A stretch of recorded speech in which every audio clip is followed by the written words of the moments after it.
And welcome along Monday night, 8 p.m, which can only mean one thing. The Online Darts Live Lounge returns with me, Phil Bars, Jack Garwood, and Dan Simpson here to take you through the next couple of hours of everything that has happened in the world of darts over the last 7 days. And there's never a dull moment. Gentlemen, how are we? All right. Yeah. It's got cold again. Cold and rainy and miserable up here. I don't know what it's like for the rest of you all everywhere. But yeah, all good. Well, that was just the northeast, mate. Standard, yeah. As soon as you get past Birmingham, it's great. But no, it's all right, mate. It's all is good. Busy as ever, but yeah, it's a bit could do without it being cold and rainy. That'll be much nicer. You need to get yourself a nice Arrows hoodie, mate. That's what you need. Right, if only I knew someone who could fix me up. You all good though, boys? Good weekend? Yeah, it was all right. I didn't do a lot. Went to Wagamama's. That's always fun. Waggers. That's always fun. It was Billy's treat after I messaged you like it was a poor kid. It was his first cricket training back of the year, and he's just learning for the first time what pre-season is all about. So he turns up with his new batting gloves, expecting an hour in the nets, and realised that, oh no, actually what you've got to do is the beep test and run up and down a sports hall for half an hour. He was heartbroken, so I rewarded him with a Waggers. So it was a good weekend all round. Did too much shopping, probably spent too much money. Standard. Treat the kids. Yeah. Fairs. Look, never a dull moment. The Premier League returns. The Pro Tour returned today. The Sky deal was finally announced. Should we start with the Sky deal? Now the news is actually here. It's done. It's signed. It's delivered. Darts will stay on Sky Sports for the next 5 years. First of all, before we go into the nuts and bolts, great news for the sport. I'm glad. As much as people criticise Sky as a media platform and the cost and what they've done to football, etc., I don't quite think you can argue negatively about what they've done for darts, especially PDC darts. And to have a broadcaster that knows the game inside and out, are now aware that they're under pressure from, all right, 5 years is a long time, and I perhaps would have liked to see this a little bit shorter, just to keep Sky on their toes a bit. This year, when we were aware that other parties were interested, it felt like they raised the game a little bit when it came to the World Championships. What I don't want is for them to rest on their laurels now that they've got a 5-year deal and go, actually, we can just get away with the same old crap. As long as they keep improving and adding to their broadcast, then I'm quite happy with where it's fallen with Sky. I think it gives scope for a little bit of a shake-up with some of their team now. I think a lot of them have been there a while. I think we get the opportunity now where we can discuss shake-up and changes to some tournaments. Matt and Barry have both alluded to that in the past, but said they don't want to make too many changes. With the last year of the deal being in place, making wholesale changes that benefit Sky that then don't benefit Netflix or Amazon or TNT or whoever involved. And I think knowing the game and the product is good. The sport is in a crazy position right now, and leaping to a new broadcast partner, whilst it may have put new eyes on the product, may have also taken away from that. Yeah, I think I've been, that was almost the perfect answer, and I don't want to do too much to sort of dumb it down because it was fine.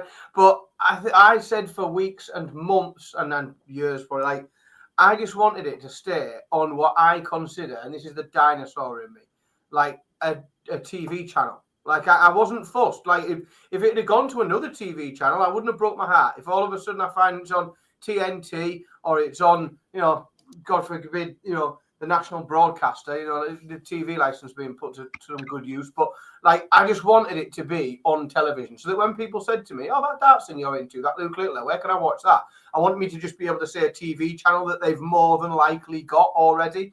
Most people, and again, it's most people who are casually going to take up an interest in darts will already be in some way engaged in sport. It's rare that people have no interest in sport and all of a sudden get into one. So you hope there's a bit of cross there. And, if they've already got Sky Sports, you've got that audience for people to come to. I do think we have seen more investment in terms of the production from Sky.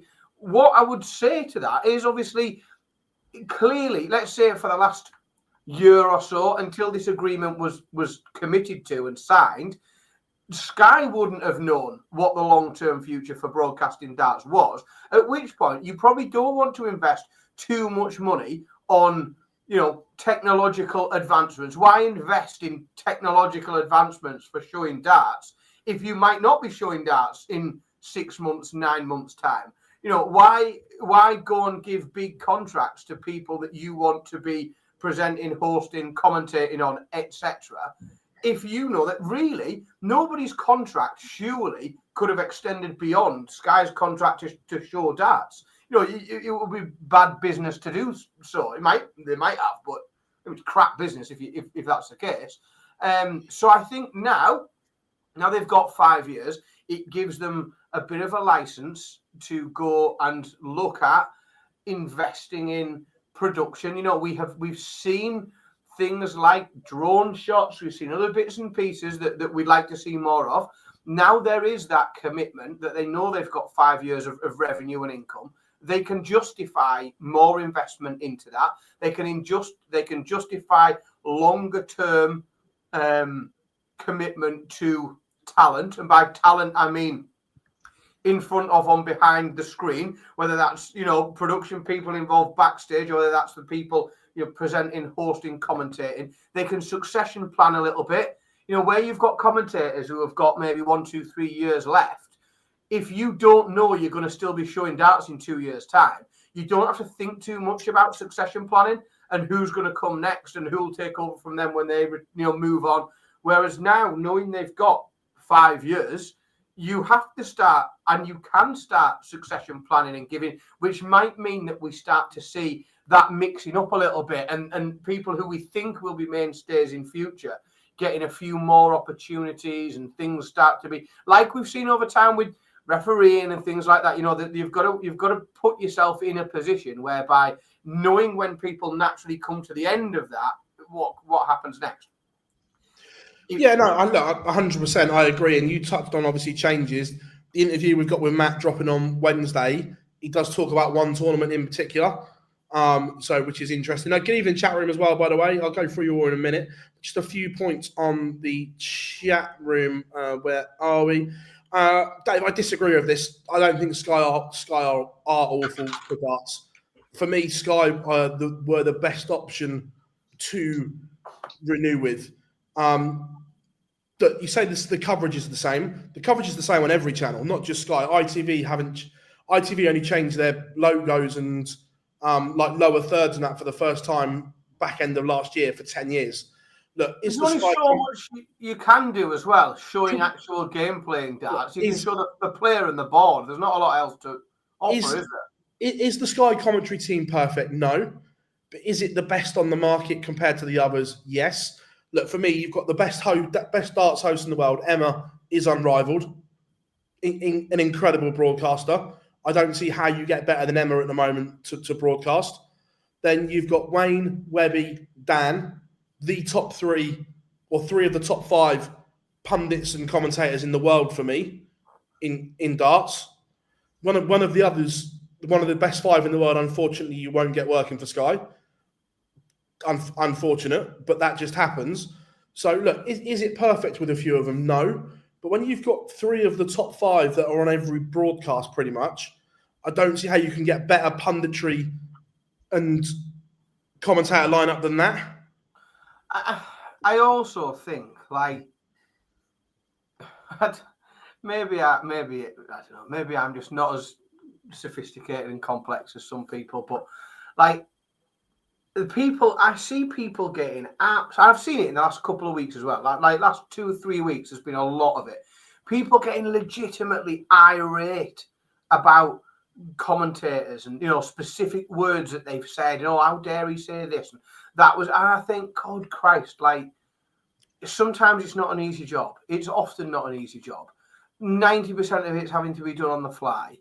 Like, it's never, ever going to be perfect because it can't be. It can't be perfect all the time. All the time. It cannot be. It's impossible. 100%. And if you're, and there's so many people, it seems, just fucking sat there watching darts all night, waiting for one person to say the wrong thing so they can go, well, this will get a few likes on Twitter. I think you boring bastards. Like, come on. Just enjoy the darts. Oh yeah, look, could we have more features? Yes, look, and stuff like that. But that comes down to the time restraint. You look, especially early on in some of the tournaments, when you've got 8 games in a session, you boys know what it's like behind the scenes with us trying to turn around 8 games, and they've got 7 to 11 and have to be off air, otherwise they're getting fined for overrunning. You can't put a load of features in. It is the thing. So if you've only got X amount of broadcast days, this isn't just darts, by the way, this is football, cricket, or whatever. I remember, God, you'll know better than me because you're more of a domestic fan, that T20 cricket and limited overs cricket, if the first day was rained off, there wasn't even a reserve day in the schedule for it. Not for the that happens in most. For the final, there is one now. But for other ones, there's no reserve day. So in terms of broadcasting, you can't book slots for tournaments to overrun and stuff like that. So in terms of things like that, it can't happen. That's just the nature of the beast. But look, do I think we'll see more changes to it? Yes, I do going forward, because the PDC, that's one thing they do very well. They do look at what other sports and entities are doing from a broadcast point of view.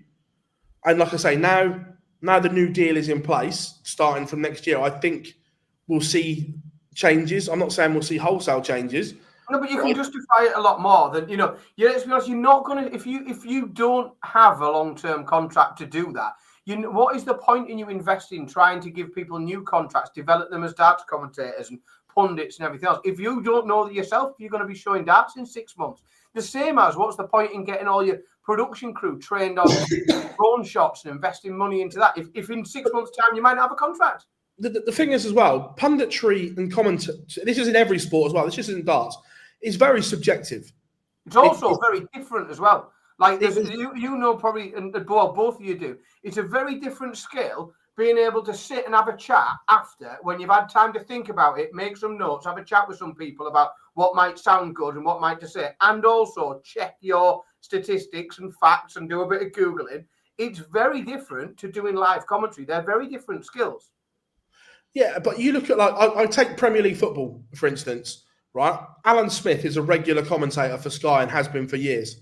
I think he's absolutely horrific. But I also appreciate that other people think he's very good. It's like music.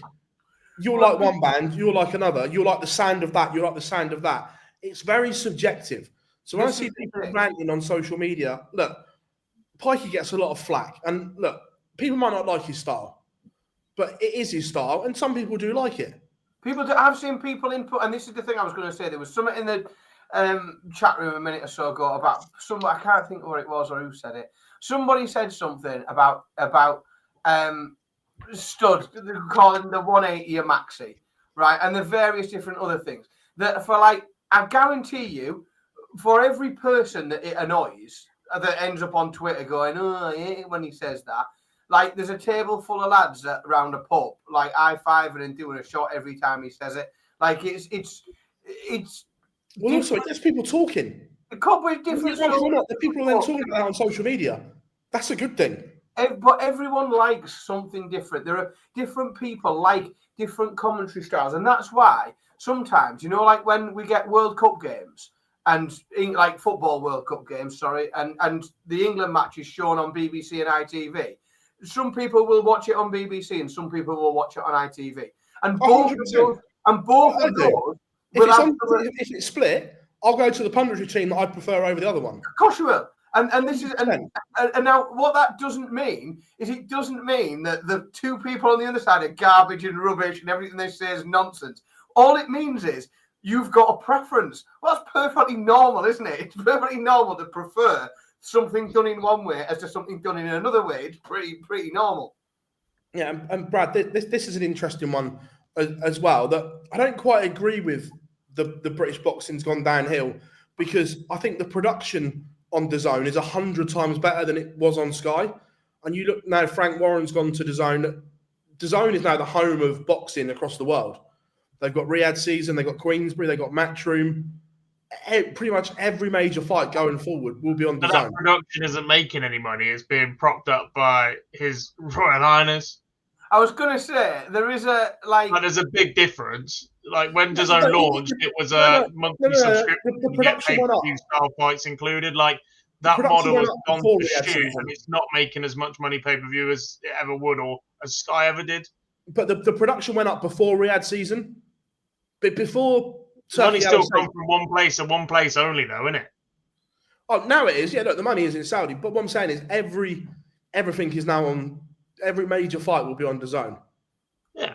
But it doesn't matter when that's not being run as a business. It's being run as a fucking marketing exercise. Yeah, but if you're a billionaire... Literally the sports washing channel. Like, what more do you want from it? DAZN gets away with murder because they're the only... They don't have to run at a profit. They don't have to make any money and they'll be fine. They'll be all right. Yeah, 100%. No, but I genuinely think the Sky is the best move. Yeah, Laura Woods left Sky a long time ago, Connor. She's exclusive to TNT now, is it? Currently on maternity leave? Essentially.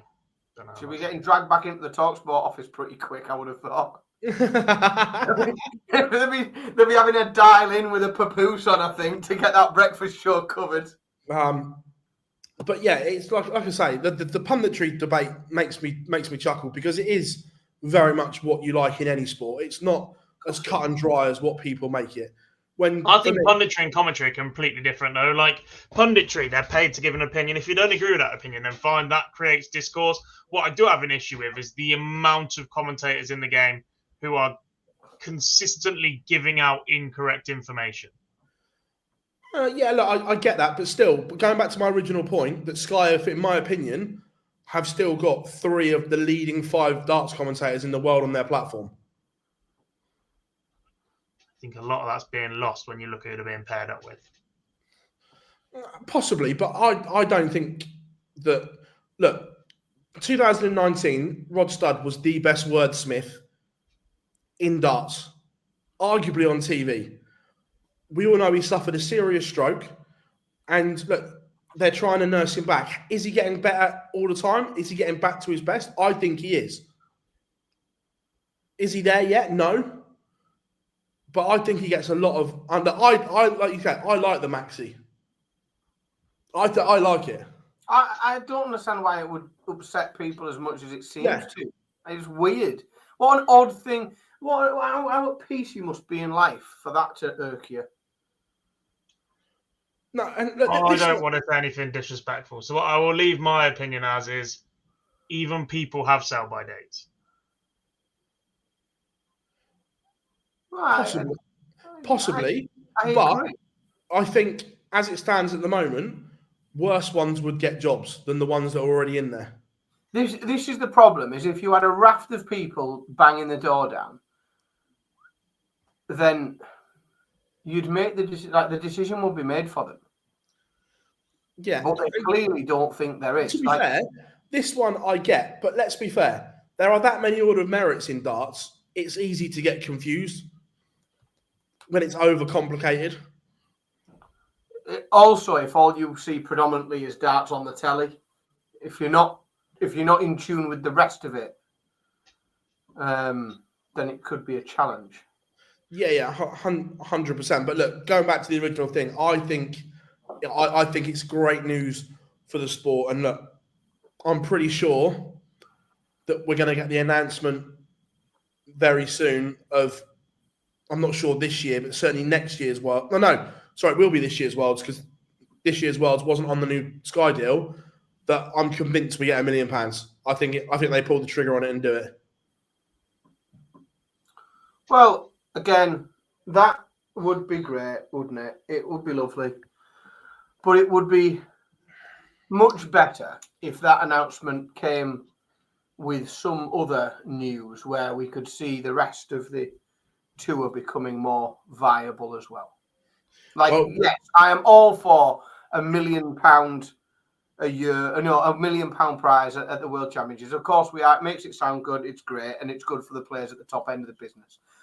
But But it's difficult to do that and maintain all the credibility that you would want to maintain if 3/4 are still driving vans for Amazon on your professional tour.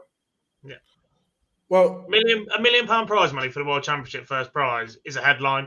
It doesn't change your tour. Doesn't change the lives of people. The players at the top end of the game are already earning a significant amount of money, if not more than that a year anyway, by the time you put in sponsorship deals, etc. You're fully aware of how much some of the players are charging for shirts and exhibitions and whatever else. Upping that first prize for the World Championships is not going to change their life unless somebody from world number 70 goes on and wins the World Championship, which is highly unlikely. Even though we've seen the likes of Rob Cross and Luke Littler on a rise, they've still earned significant amount of money on their way to that World Championship and whatever else.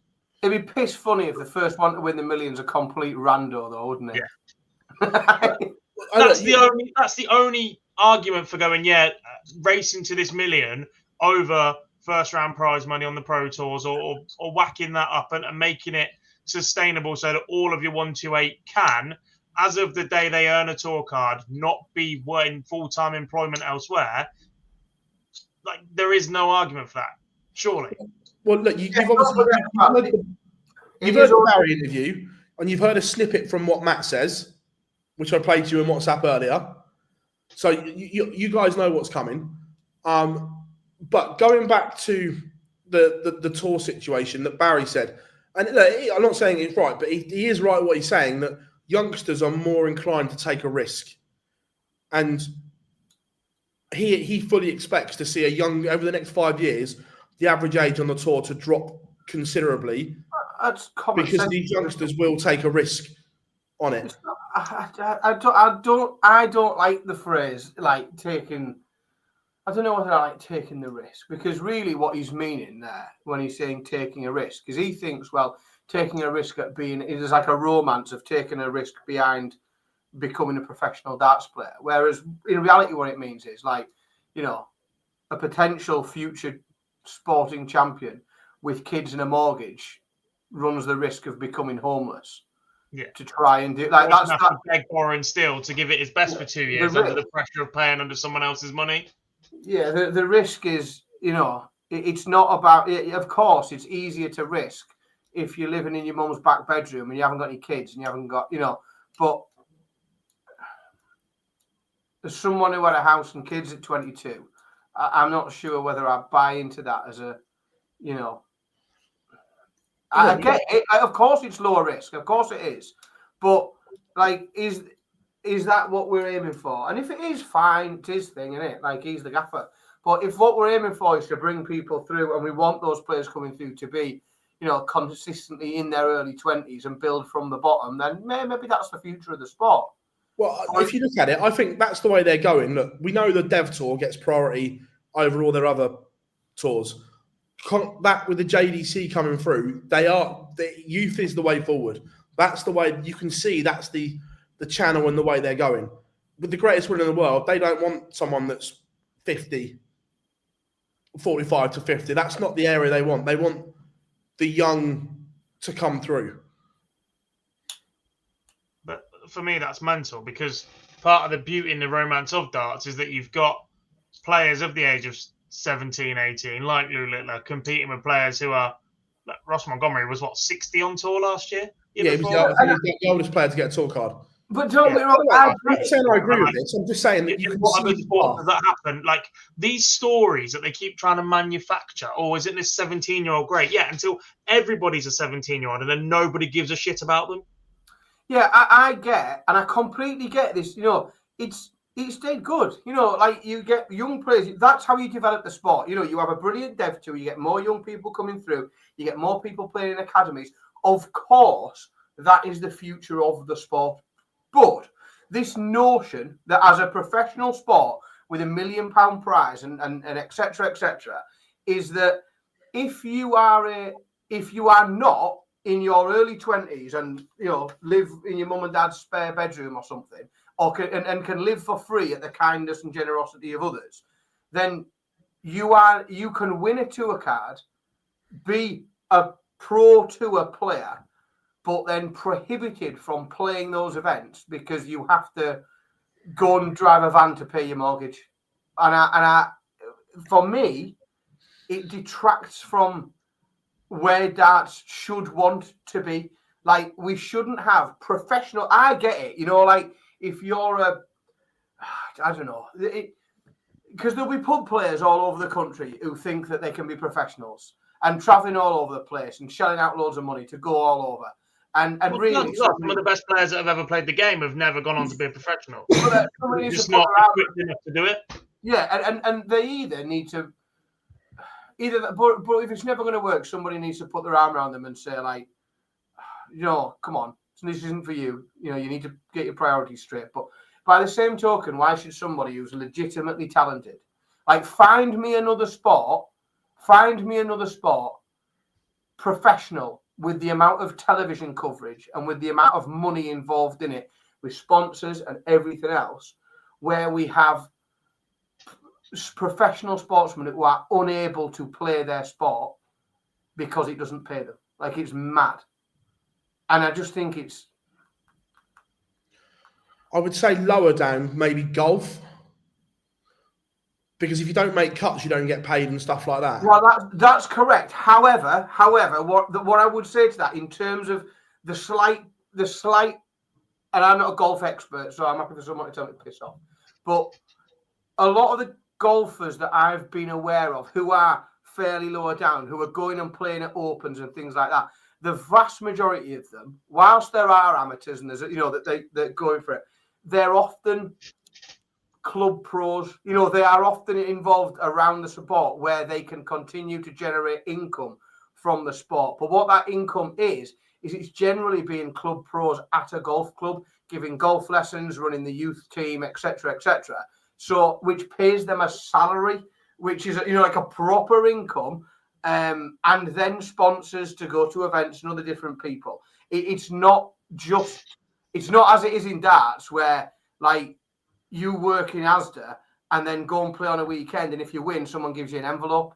It's a little bit different, that you can construct a career within golf as a club pro. And I think that's a lot of those that you see, going out at the first cut and things like that.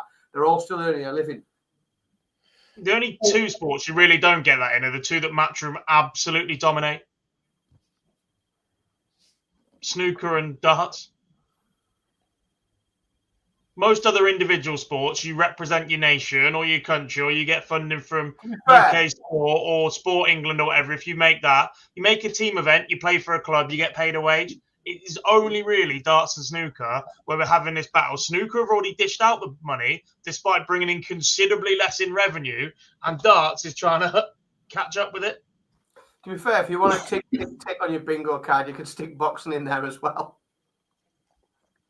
Yeah, and until you get certain levels, you can cost them $5,000 a weekend and miss the cut. Yeah, look, how are we doing, mates? Hope you are good. Always good to have you in, buddy.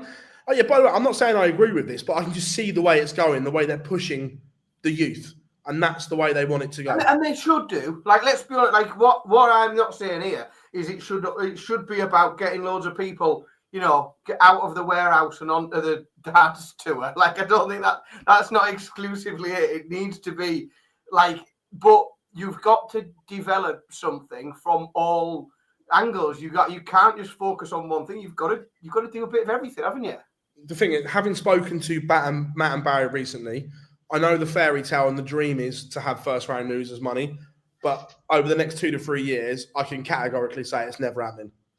See, the fact, it irks me so much, and I appreciate you might be appropriating language there and maybe not doing it verbatim, but the idea that first round losers money is a dream is like, the maths on it.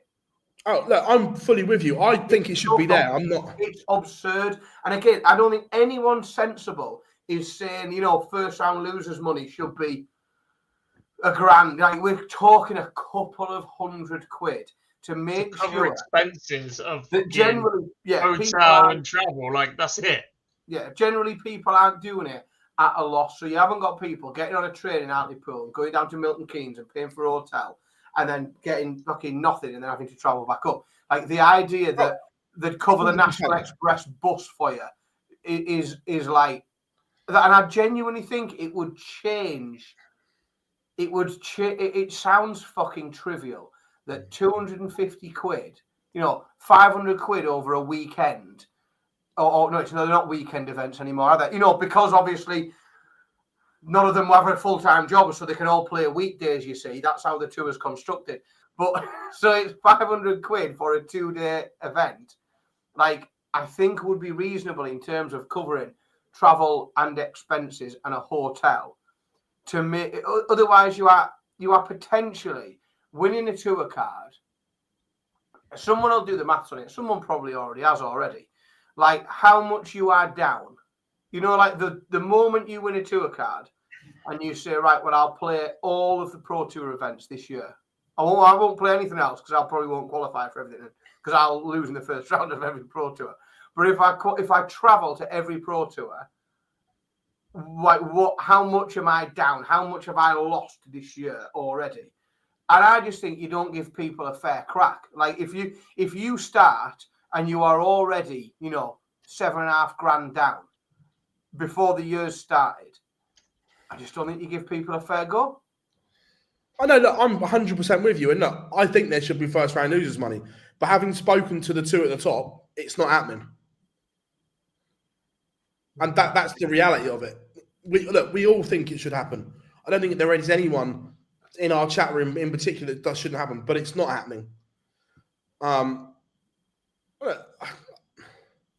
Look, we do criticise, but at the end of the day, I spent the last 20 minutes criticising. Yeah.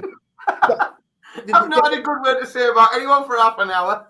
But at the end of the day, it goes back to that old thing that the PDC are a promotional company and they're there to give opportunities and make profit. This is That's what Barry says with a pinch of salt, because it's we are judged on ticket sales, profit, opportunity, and as a promotional company, they're doing exactly what they set out to do. It's exactly the same as us sat here saying, I tell you what, I think that Tesco shift pattern they've put in place for the girls that work on the counter is shit, They shouldn't be on 2 till 10s. They should be working 6 till 6. Like, it's someone's private business. They'll do what the fuck they want with it. We're just shouting from the outside, like, what we think would be best. But at the end of the day, it's their business, isn't it? I've seen this pop up a few times from Brad now. And what I think you need to explain here is not everybody can go and win every weekend. There is physically not enough prize money circling around. Not everybody can rock up and win a Players' Championship event. There's only 34 of them. There's only so many people that can then make a final. There's another 34 players. There's only so many that can make a semi-final and a quarter-final in those events. And if you say everybody's doing that just once, there physically isn't enough money to go around. And if that's the case, then you need to start building up from the bottom. You literally cannot say get better or enjoy 2 years of suffering. Like that's not how it works. It's an odd view to have on sport that if you don't win, you don't get paid. Like, how would you get people playing 38 games a year in the Premier League and then getting relegated and they're just not getting paid all year? It doesn't make sense. It's not how sport works, is it? Because you have to allow people to like train and commit, and it doesn't you can't just say, well, if you don't win at your sport, you don't get paid. It's an odd view that. Oh yeah, look, 100%. And look, where's the other one that I saw? The problem is, Hazard, is the PDPA only exists because of the money from the PDC. Jesus. As Matt Edgar's exact words in our interview, they're not going to rock the boat or bite the hand that feeds them. I just said I haven't had a good word to say about anything since for half an hour. Then somebody says PDPA. Can put another half hour on that now. That's the thing, is they're not going to bite the hand that feeds them. Is correct. Time for change. But when you say change, what do you mean by that? Because either personnel that are going to stand up for it, and if they get overlooked, the players need to do something about it. The only way you get any changes is player power. That is the only thing they've got for them. Right. Or wait 4 years. All right, yeah, but by then I've lost my mortgage and I can't afford to be a pro anymore. The problem with that is you say change, right? Without the PDC's money, the PDPA isn't there. So if the PDC stop the PDPA funding, it's that there's not anything to challenge. But it isn't there. Well, if you sat them down, if you said, right, give me a list. If we managed to get one of them to speak to us, and you said, right, there's a pen, create some bullet points. What have you achieved in the last 12 months? What have you done? They've launched a coaching course to compete with the 2 other coaching courses that already exist. Well, we've got this accountant that we tell the players that they can use. Or is he on a referral fee? I want no more say on the matter, but we've got this accountant, and we refer the players to this accountant. What have you fucking done? What have you done? And I just think, like, until somebody can answer that question, until someone can come out and provide anything beyond a bullet point that says we've got this accountant that we refer the players to use. I'm not with you. Why? So in that case, I genuinely, if I was a PDC, I would genuinely, because people say, well, if without the PDC funding, they're nothing. If I was the PDC, I would honestly be thinking, what in God's name are we funding? Why are we funding it? Because for the players on the tour, what do they get out of it? I cannot see it. I might be missing something. To be fair to them, there is some good work there in terms of what they do with helping players with sports psychologists and things like that. There are some good bits. Are there referrals, Philip? I don't know that. I genuinely don't know. But Matt used them, Edgar, so he might be able to tell you. He might be able to tell me if a referral fee changed hands. He used them. That there's work with Sporting Chance and things like that. So there are some good bits. But I agree with you. The nuts of looking after the players, it's poor. And look, Mace, 100%. We've had this conversation how many times? The sport needs a governing body. But the issue is the promoter is bigger than the governing bodies at the moment, or a governing body. So I don't see how you bring one in. What do the players pay? 2% levy on their prize money? Yeah. Luke Humphries alone has paid 40 grand to the PDPA in 2 years. What the fuck are they doing with that money? Sports psychologists. 40 grand just from the world number 1. Well, it's easier. Just take 2% of 15 million. That's what the prize fund is. They get 2% of everything. A year, they get 2% of 15 mil. Forget individually. They know they're getting that of that.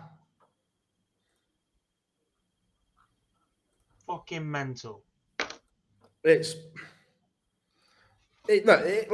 I agree. But this is what happens when the promoter has become bigger than anything else. Save us all. £300,000 a year. Yeah. What was it? Steve Brown called them Peter's Boys Club or whatever it was. But look, we diversed a little bit there, but it was still a good. That wasn't the plan, was it? To be fair, there's nothing wrong with a rant to start the show. I feel like we've gone pretty negative for 45 minutes. Any of the North East players do all right this week? Not really. I know. To be fair, Callum played all right. But let's go. Did you? Before we talk about the Premier League, let's do some talking points from the media day. And there's only one place to start. I'm going to play the clip. 45 minutes later, man. 45. Yeah. They need to stop treating her as a baby, yeah? It's not a baby anymore, it's 18 years old now, eh? No, it happens, he has to learn. You have to learn the hard way. It's a professional sport, so you have to be responsible for your actions as well, simple as that. So if he turns up late for an interview, I don't really mind. But now seven other people was waiting for him, so that's not really nice, is it? But it is what it is. What a way to kick off the Premier League media day with the world champion sleeping in. Yeah, he wasn't messing about either, was he? Good on him. Which one? I think if this was a regular occurrence of Luke, then fair play. But admittedly, it's the first one and it's quite high profile. But who gives a shit? Like, this is just the players, now that he's 18, taking their first opportunity to have a pop at him. It's generational. When people are late, I find it at work. I find it the most rude thing that anyone. I honestly, people come in and I won't see them. I genuinely think, how dare they be late? Not only how dare they be late, how dare they be late for me? How dare they? It drives me around the bend. I hate it. It's like a proper pet peeve, that lateness. I think it's awful. There's no excuse. No excuse to be late. 2 excuses: car crash, catastrophic medical emergency. They are the only excuses for being late. There's no other excuse. It was funny, but I agree. It was the first opportunity that someone had to take a pop. Now he's 18 and it was taken. Well, it can't be done. Now no one can get in trouble for going in 2-footed on him because he's underage. Now it's open season. It's like the ink's not even dry on his ID and they're like, fuck it, we're having him. Well, you've got to be thinking, right? If you've got to be thinking, some of these lads must have been fucking itching for 2 years. Oh, 100. I can tell you, halfway through last year, some of them were itching to pop last year and didn't because he was only 17. Of course, behind the scenes, you could see it. Some of them were itching and just they were itching to pop. And like you said, it is now he's 18. They've gone That's funny, isn't it? Yeah. I also think Luke's, he's also pretty sharp as well, and I think he'll give as good as he gets. He answered it really well when he was asked about it the next night on his pre-match, and he answered it. He is mature. The maturity beyond his years is incredible. The way he answered it, he's like, "Yeah, look, I am 18 now. It shouldn't have happened." And he smirked, got a little telling off, and so on. But the way he answered the question was incredible. Ultimately, though, it shouldn't have even been a story. You want to talk about acting like an adult? Like, that question was asked from the press, not the players bringing it up. So someone's made a story out of it somewhere. Grow the fuck up. No, I can tell you how that happened because we were supposed to get the first interview at 1:15. Because I did it. No, we were supposed to get the first interview at 1:15, and it got to 2:00, and we're like, "What's going on?" And we were told the players are running late because Luke was late for the photo shoot. So they released that information. That didn't need to come. For me, that's unprofessional. That's more professional than being late. Yeah. Because now there's a story about it. Let's be fair. Didn't need to happen and a chance to have a pop. If they hadn't have told us, let's be fair, one of those players in that media day would have told us. Then you end up wait for that to come out, not the other way around. Malika says Luke would be late for school. He's not been for 2 years, pal. I think that was fairly wise. It's opposite to you, Jack. In that what they've done, in them coming out and saying it, what they've made sure is that no one's going to be pointing the fingers at who said what between players of who's let it leak out. Nobody has to fall out with anybody if they just don't it. No, let them fall out. You want to have a pop? Take the consequences. Just a quick one before we go on. Yes, Anthony, arguably the greatest trio in darts commentary ever. Yeah, I'd probably go with that, actually. 100%. I'm not old enough, but I've listened back enough. Yeah. Yeah, that's it. But yeah, that started the night off really well. We've got a couple others from the media day. Again, this one from Aspinall. I think it's not a ranking event. That's what people got to remember as well. It's not a ranking event. It is basically a big, massive exhibition for 16 weeks. And the sooner people realise that, it's what the players that people want to see. But in my opinion, and I actually generally, God's honest truth, said this last year, if it was down to me, I'd make it the top 8 in the world. To save all the stuff that I've been through, the disappointment from, Mike Dedeker, who's world number 24. Do you know what I mean? To save all that, is he in, is he not? Top 8, done. And that's what I would do. Yes, I would have missed out on this year. I would have took it. You know what I mean? In my opinion, top 8, if they make it 10 players, a top 10, and then there is no arguing, is there? Yeah. And the rankings pick itself. But He's not that, and I'm buzzing at him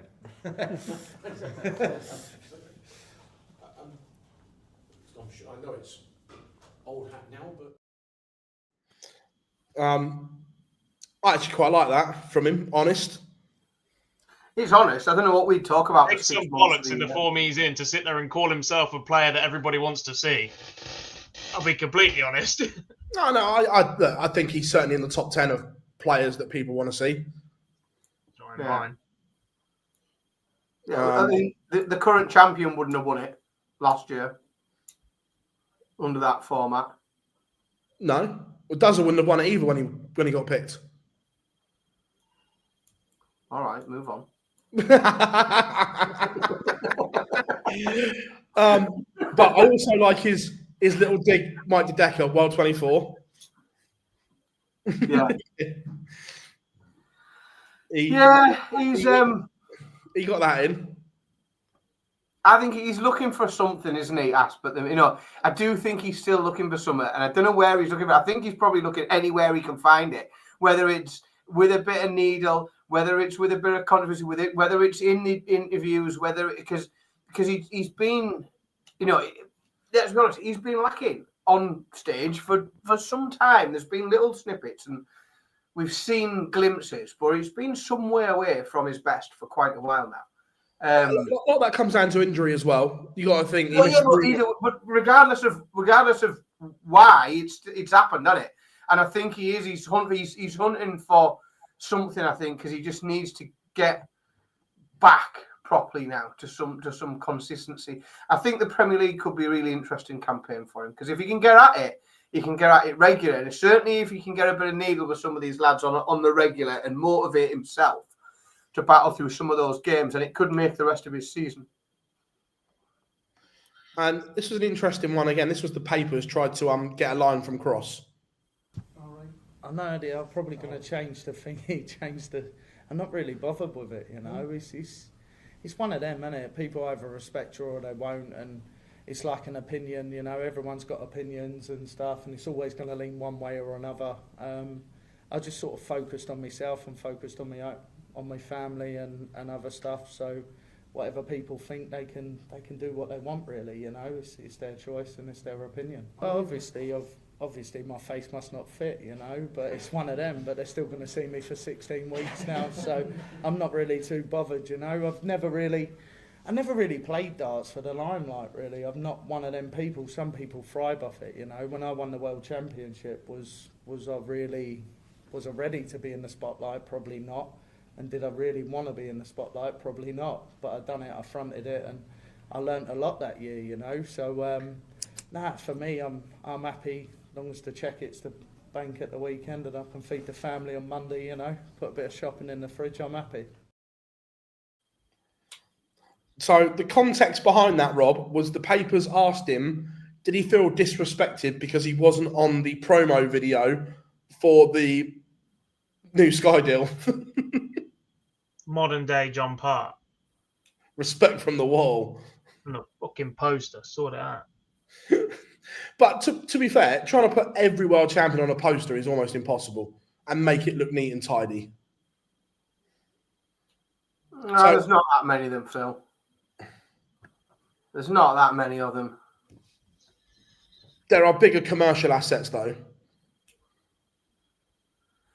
I agree, but what I would argue is a fair number of them aren't currently playing darts. And when you've got one that is currently playing darts and is still playing all the events that you want people to A, watch and B, buy tickets to, it's a bit silly not to put him on. But again, somebody promoting their product has chosen that he's not the asset that they want to use, or his likeness isn't the asset they want to use. No, we know there are bigger commercial assets that aren't in the PDC. That's just the way it is, and there's a reason that they were on it. But that was interesting. But the night itself, to kick us off for 16 weeks, I actually thought it was a damn good night. The first couple of rounds were amazing. I had a great night. I watched Liverpool put 4 past Spurs. Well, to be fair, we had it on in the press room, but didn't see it all. Probably for the best. Probably for the best. No, I thought it was all. I mean, open round was all right. The Littler MVG game was something quite special. Like that's what I when I say that I really enjoy the Premier League. It's almost the fact that it's like the potential of some of this happening is always there, and every one of these little short form games, they are all capable of man, within reason on their day. And that was quite a spectacular match to see someone averaging just a scrape under 114 and lose over 11 legs is mental. But it was a fucking brilliant watch. I can't remember enjoying a match that much for a long time. Good job you weren't away over the weekend to watch Gezi Price versus Luke Humphries, then, were you? Talking of losing averages. Have you seen it? It doesn't count that. It's not a competitive match, is it? 119 losing average. Well, just for some context, Littler's lost 4 games on TV events this year. He's averaged 105.12, 107.59, 108.50, and 113.91. He's going places, that kid. Sooner or later, he'll win something. Doesn't he? Clearly. Sooner or later, he'll win something. But that is a contender for Game of the Year, or that's going to take some beating. To me, it was amazing. It was absolute. And genuinely, it almost everything else that night, I think, suffered from it because you immediately compare everything to that. Because they are such short form, it's not like when you see something amazing in a session where you've got like 3 games in an afternoon session or something. One of them's amazing. Like you've got a lot of games and one of them's at that level. It made everything else seem not quite as good. Yeah, look, it was mental. And to be fair, the game between Michael and Luke was sensational as well. Look, Michael missing out, but there were question marks around Michael. Have we seen enough to suggest that he is on the right path now?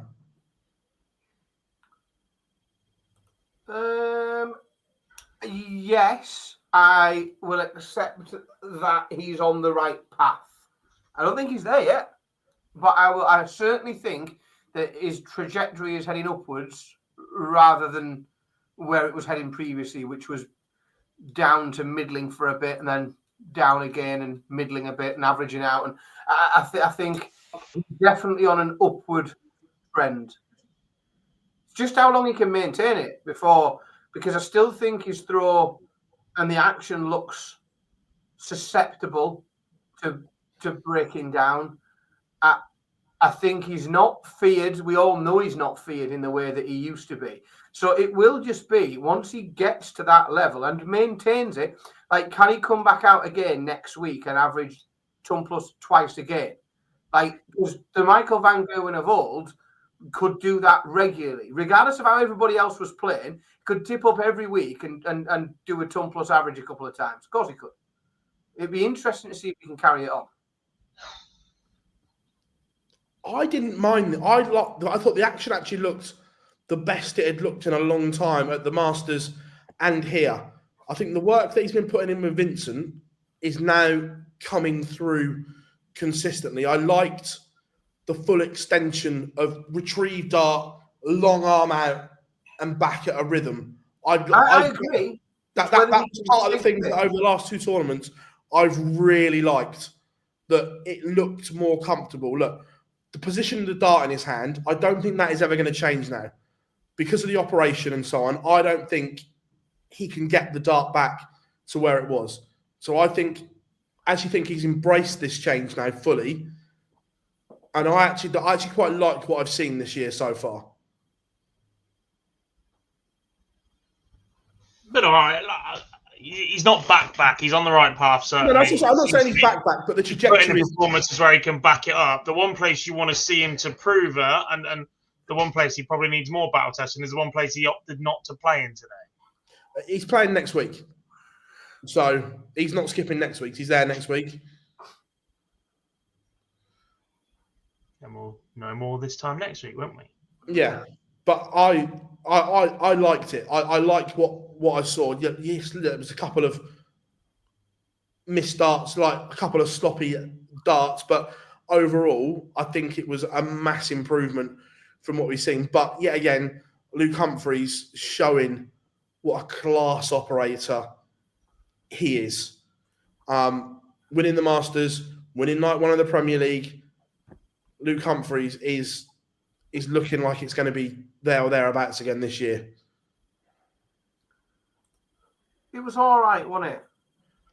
And I mean that in the kindest possible way, because Luke's ceiling is so high, his level that we used to seeing from him is so high that, you know, that opening game against Aspinall was lovely, scored really well, sort of batched him up, and then he managed to just get through against Michael Van Gerwen when we couldn't find the gear he really needed to make that a bit more comfortable. Chris Dobie managed to gift wrap the final and present it to Luke on the way to the hockey, I think, as they started. It was a great performance. It was good. I think he's got more in the tank. I think we will see more from him over the next couple of weeks in terms of levels. He looks like he's at it at the minute, but he's just got so much more in his game that I think we'll see a bit more. Yeah, I thought it was good. Enjoyed listening to him. Let's play his. I've got a couple of clips to play from him afterwards, and then we will. I haven't got the other one. So I like this one in particular about not standing still. You know, it's a great start, but it's important that you don't get ahead of yourself and think, okay, everything's going well now. I won't practice. I'll just relax. You know, everything's going to come to me. I always stay dedicated. You know, I always, you know, after tonight, great, but tomorrow back on the practice board or a few exhibitions I got. You know, I'm always striving for more. I always want to get better, because if you see people over many years, you know, that have won things, and I think they just relax and think, okay, well, I've got the talent now. I don't need to make myself any better. I always want to get better, and that's important. I think that's why you always see me every year striving for more and winning more. Who does he mean there, do you think?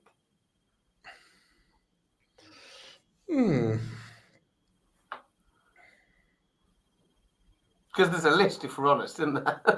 There's a list of potential people he could be referring to. And I appreciate he might just be saying it generally, because there is a number of players that have been incredibly successful and, for want of a better word, got comfortable. Michael's one of them. I'll say it out loud. I'll say that out loud. Both Michaels, Rob, Peter comfortable. Wright every time he does it. Gary went back to back, made a final again afterwards, and then injured. Yeah, so I think he's a different conversation. Do you not think the lack of commitment to practicing because you live a comfortable lifestyle? I think you could. He was injured for a bit, wasn't he? Now he lives a comfortable life. I think motivation has changed for Gary. I think you have to take into consideration age and what he's achieved in that game as well. Perhaps. When you look at the younger ones like Michael Smith, Rob Cross, and Van Gerwen, who all had the ability to kick on and do serious damage and whatever, I think they're the ones that you take into account. Oh, yeah, no, 100%. Right, while we're here, let's go straight into night 2. We're off to the Hydro in Glasgow this week. Oh, that's a long drive for you, Philip. 7 hours. A long drive. Put my phone on Do Not Disturb. That's you found. You'll be working on Wednesday anyway when I leave. Yeah, and then I got football Wednesday night.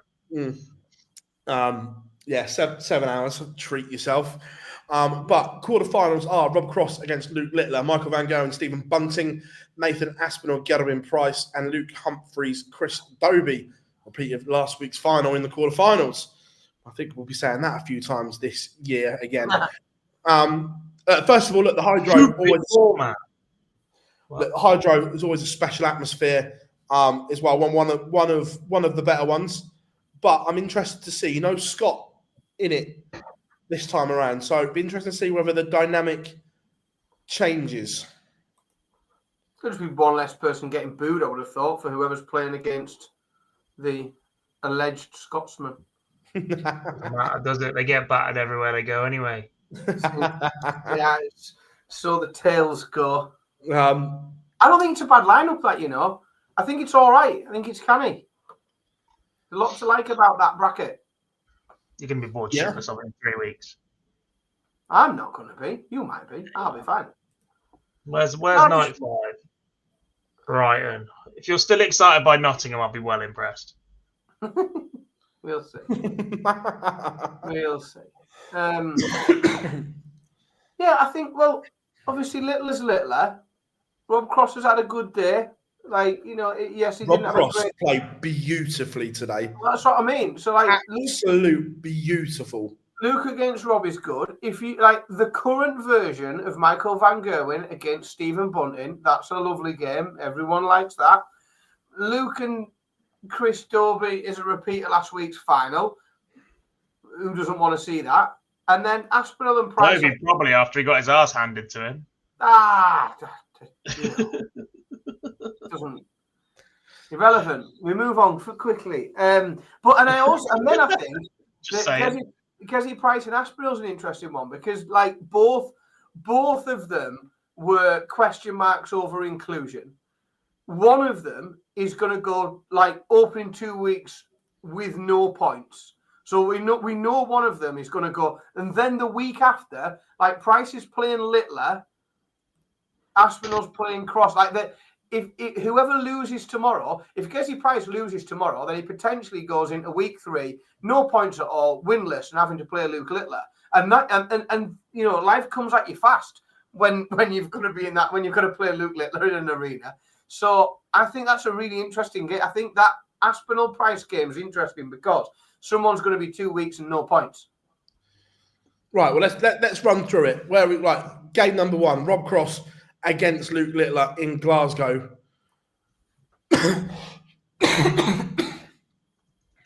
What do you want, a prediction?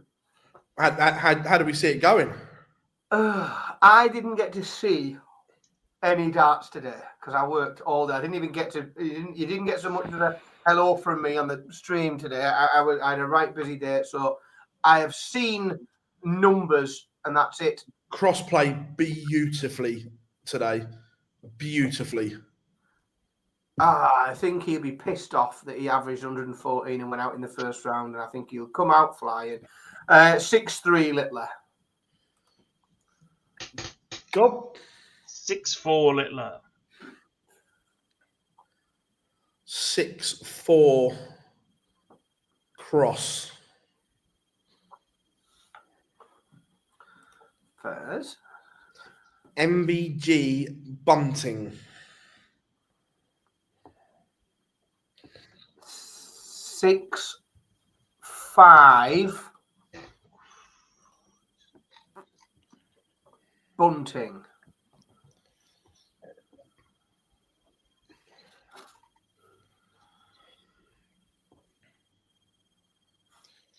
Where you going, Gob? I was really keen on Bunting's re-inclusion in the Premier League, but after I think the loss to Rob Cross last week might hurt him because I think Van Gerwen does him, and in his next 2 fixtures are Humphries next week and Littler the week after. Not ideal. And by then you're chasing. And by then you are chasing massively. But I still think Van Gerwen wins this 6-3. Van Gerwen 6-3 as well. Aspinall Price.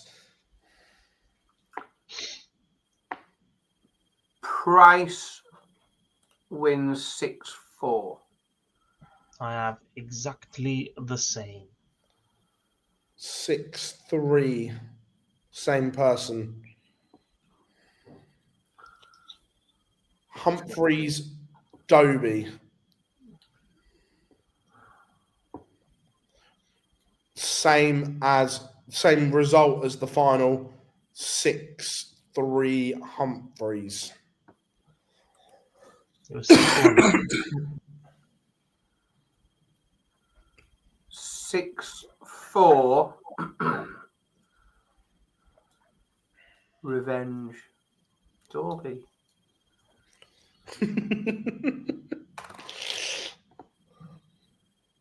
Why do we Everyone still have him on?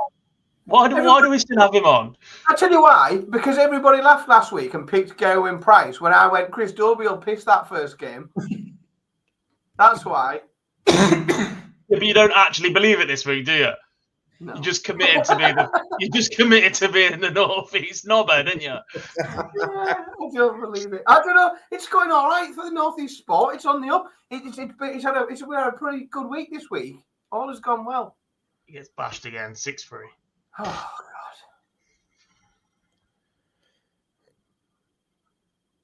God. Right.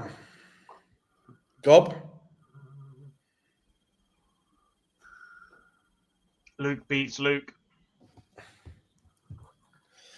I'd like which one, a H or an L wins? Like what you fucking want. You ain't getting one. Luke beats Luke. Back to back for Humphries.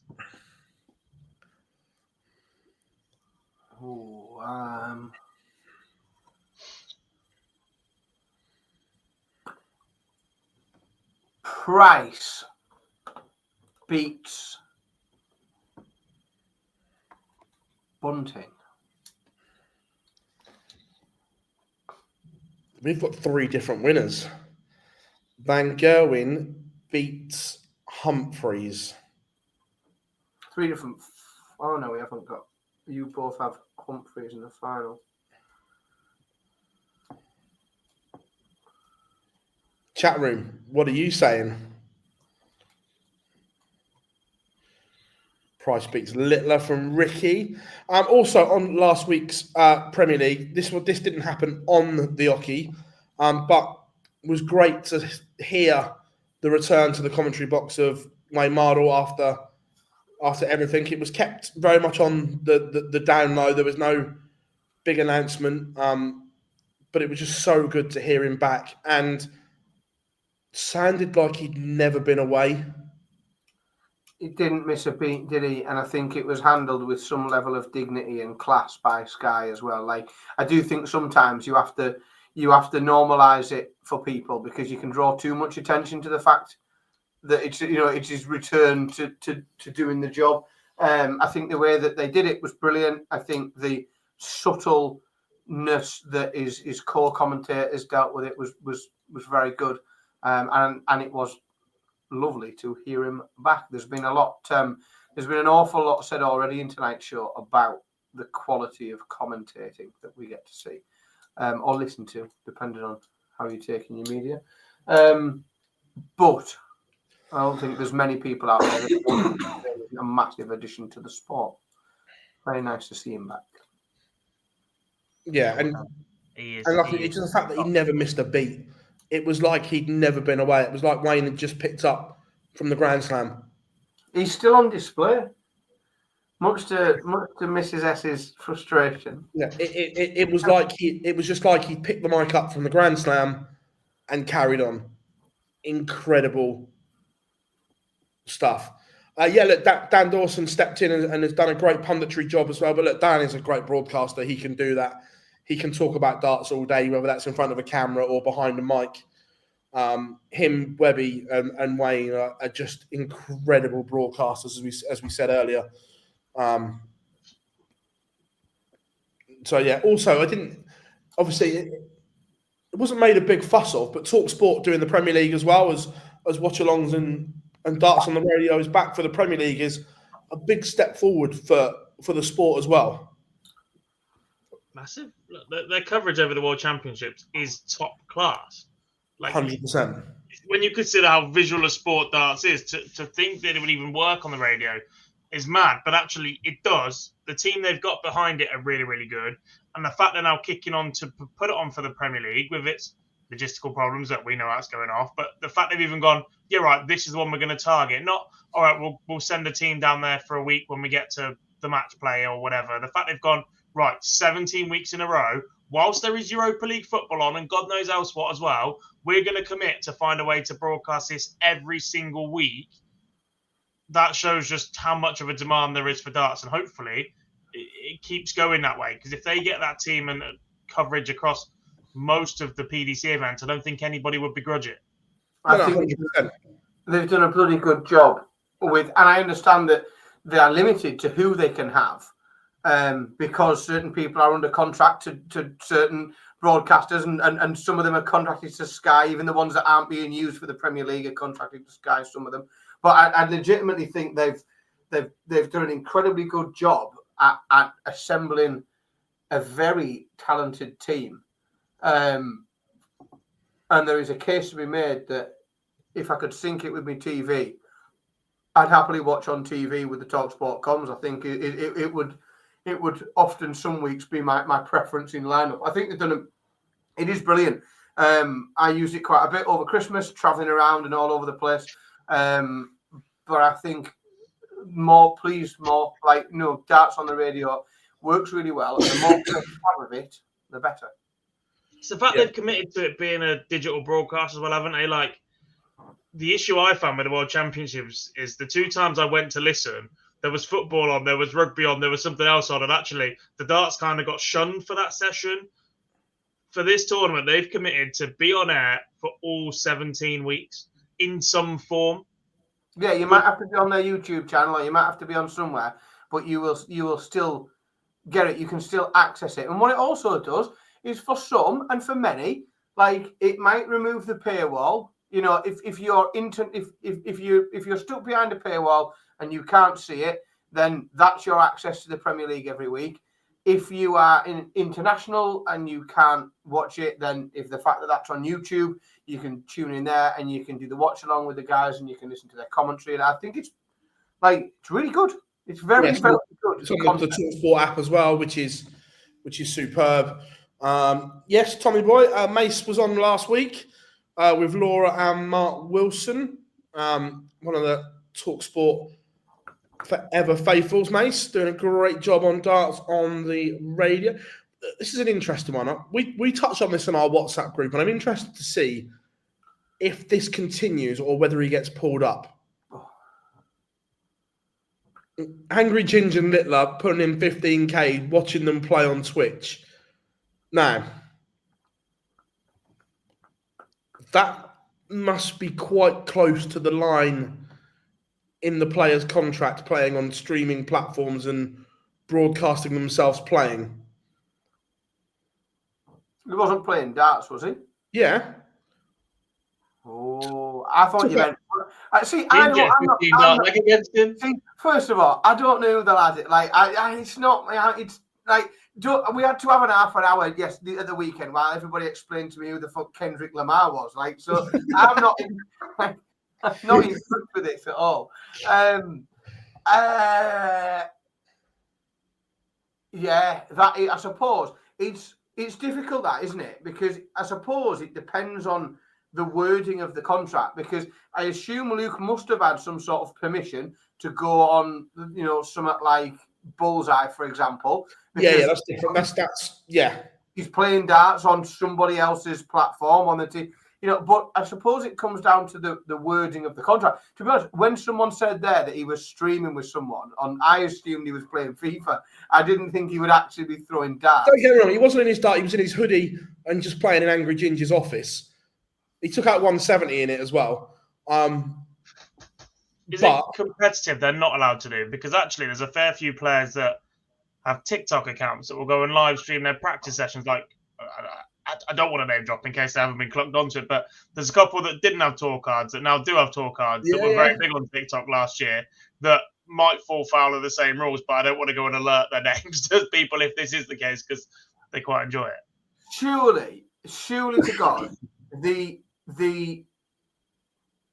spirit, and we've had it. Let's be honest, we've seen debates about it at the highest levels in some other sports, from golf and snooker and all sorts. Surely the spirit of that rule is that you can't go and play for someone else in someone else's event where it's commercially advantageous to them when they are a competition to the PDC. They are a rival. For example, Gary Anderson can't go and play in the World Seniors next week. Correct. And that's why. The only reason I asked is because I remember Michael Smith and Chris Dobie during lockdown went on Instagram Live against each other and they got told off. But everyone had too much time on their hands in the lockdown, didn't they? Everyone got told off for everything. So what I'm saying is that the Instagram Live wasn't meant to happen. So surely TikTok is the same thing. And also, neither of them two were engaging out with the rest of the world and bringing more eyes to darts. By doing that, they were just doing that for their own followers. Different rules, innit? Well, one rule. Interesting one, though, because Johnny says, should then Bunting be allowed a YouTube channel? I know that when they were on tour, Steve and John Brown had one together as well, didn't they? Gezzy's got one now. Yeah. The problem you've got David here, Hetter's now on TikTok doing a daily dose of the heat. We've problem seen here, right? Play football and bowl a cricket ball and all sorts so far. If only we could be assured that the professional darts tour didn't mean that players had to go and seek income through other sources. The thing is, I don't think Bunting having a YouTube channel is an issue because one, he's not live streaming; they're just recorded videos, so it's not live. He's not playing darts either, though, is he? Again, I don't think practice sessions on your own would be the issue. I think it's when you're physically playing someone. Surely the spirit of that rule, and I don't understand the Smith-Dobie thing. Like, that confuses me. Surely, the spirit of that is to not be going and playing for a rival promoter, bringing eyes to other people's products, helping build up other people's stuff. Like, surely that's the way that's intended, not to allow people. Because let's be honest, if you're allowed another job, what if your job was, YouTube creator? Didn't Edgar have his pro tour when he had his channel? He was doing Edgar TV when he had his tour card, wasn't he? But again, not playing, was just content. He did a lot of practice games, though, didn't he? It's the playing live that I think is the bit in the contract. And the other bit as well is even the PDC or Sky could say, well, hang on a minute, I want these playing on my TikTok channel. I want these on. Do you see what I mean? Because they can build our platform. Oh, these self-employed independent contractors. Yeah. Who aren't employees, don't forget, Philip. They are not employees. They weren't. They don't know wage. They're not under supervision and direction by anyone. That's the sticking point there. The live part. Twitch is monetized. You can Gob, you'll know more than me. You can earn a fortune on Twitch, can't you? Like the gamers that sit there and play FIFA and Fortnite for 24 hours a day. Yes.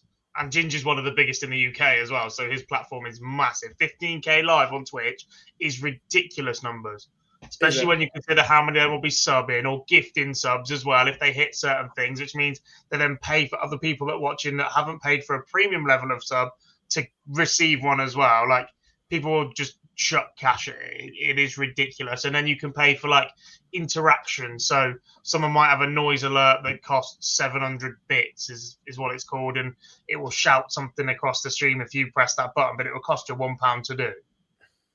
I am so fucking old. I tell you what, right? That sounded like something Billy says to me whilst holding his Nintendo Switch in his hand, asking me to transfer him 10 quid. And I go, that's fucking ridiculous, son, grow up. I like that. Is there money to be made by old baldy bastards on it? Like that? I could be a novelty on there, maybe.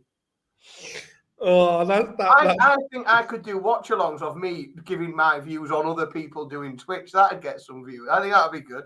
That's how Jackmate started, basically. His YouTube channel was basically slag off every other YouTuber and see what comes of it. That used to be his content. Oh. I love this, Dan. I'm so old. The world is funny. The You world both are, to be fair. The world is a strange. To be fair, tomorrow I'm going to put the Pro Tour stream on Twitch as well, because we've got a Twitch channel. We just don't use it very often. I'm going to multi-stream tomorrow. I might try and get on after work just so I can say I've twitched. What we need is a bot that monitors the chat room that interacts with both, that draws people in. Sorry, folks. How are we doing, Mr. Howson? Hope you are good.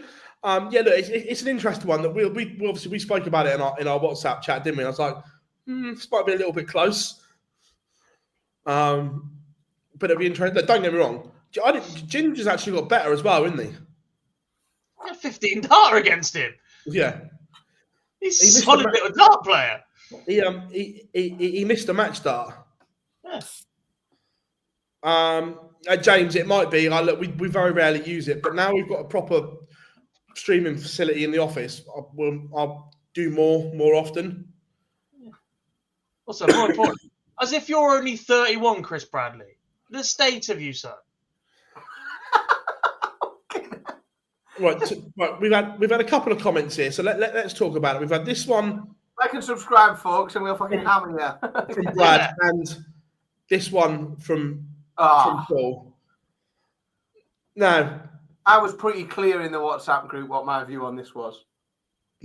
We're past 9 o'clock, so you're fine. Well, I was going to say, this is, honestly, for an hour and a half, I'm normally the positive one, but so far tonight, you've managed to get me, you've navigated me around, like, every single subject that gets my fucking goat up. It's a hilarious, it's a comical insult that takes advantage of people who are stupid enough to pay £501 for a set of darts that costs considerably less to make.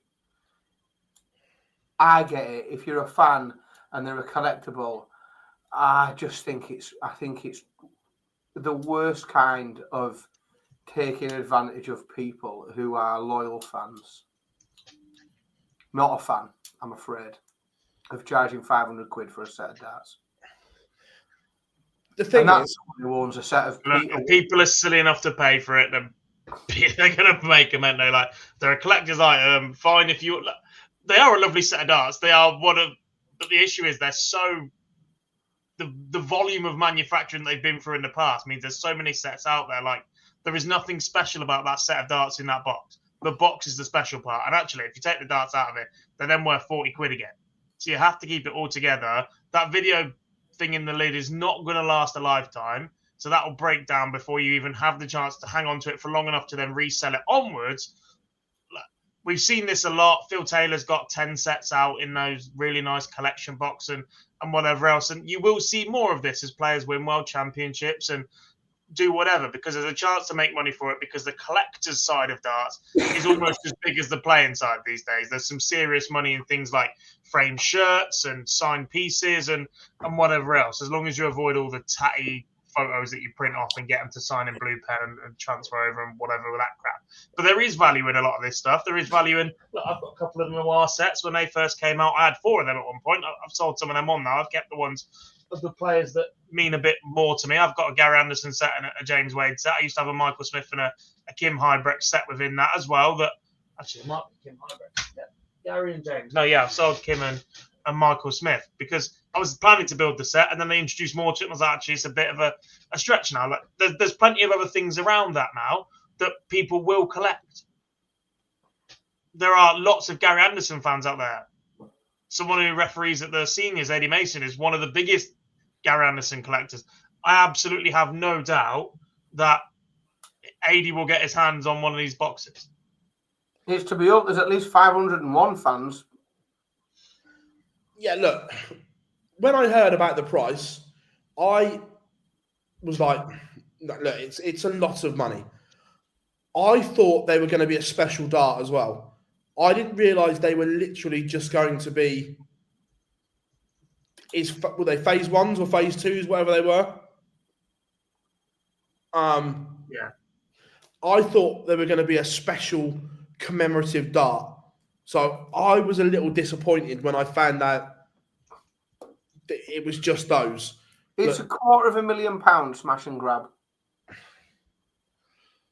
look, the box and the packaging does look incredible and so on. And look, I think they will go up in value.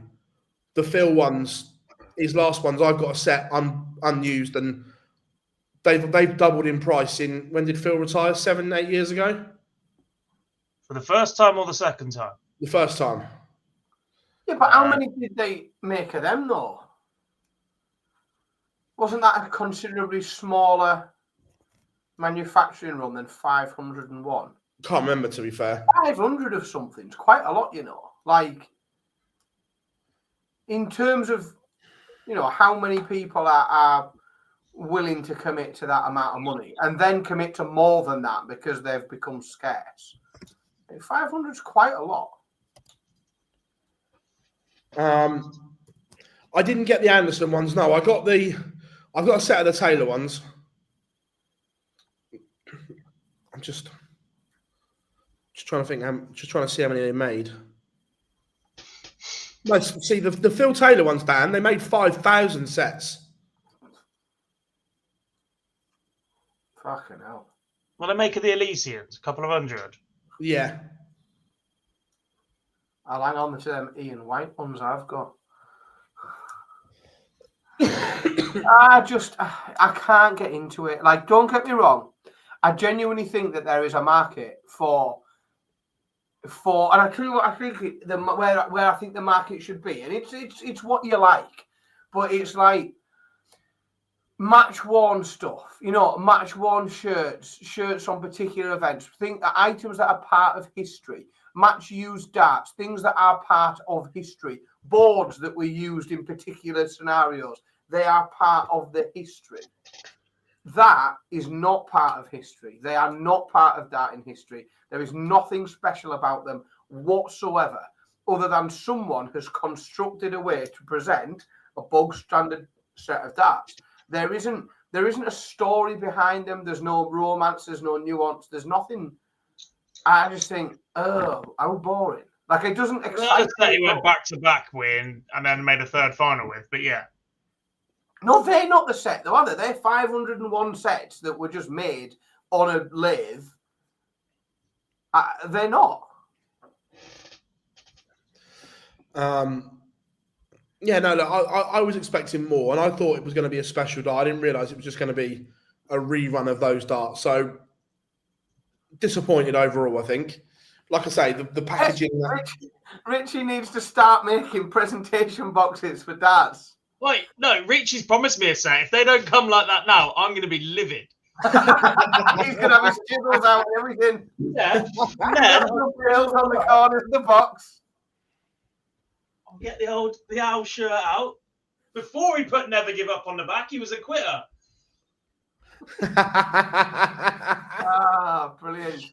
That's what I'm expecting. We'll get that sorted down at the Circus Tavern. We'll get Richie in a workshop area set up, manufacturing. Well, I saw it right again. I'm not into all this Pokemon card shit, but didn't the trading card go for some silly money as well? Yeah, I think so.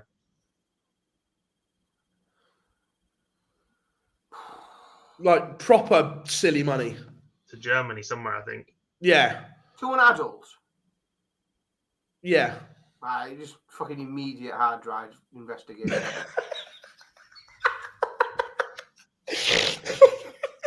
Like if customs should have seen that. What is it? Oh, it's a collectible trading card. Is it? Kid's Christmas present? No, a grown-up's bought it, has he? Fucking get him on the list. Didn't Jake Paul buy a Pokemon card for £1 million or something? Yeah, Charizard PSA 10. It's worth a fortune. I didn't know that much. I just know Jake Paul paid £1 million for a Pokemon card. Yeah, PSA 10 original box set Charizard, yeah. So there we go. The Luke Littler card went for 12 grand plus.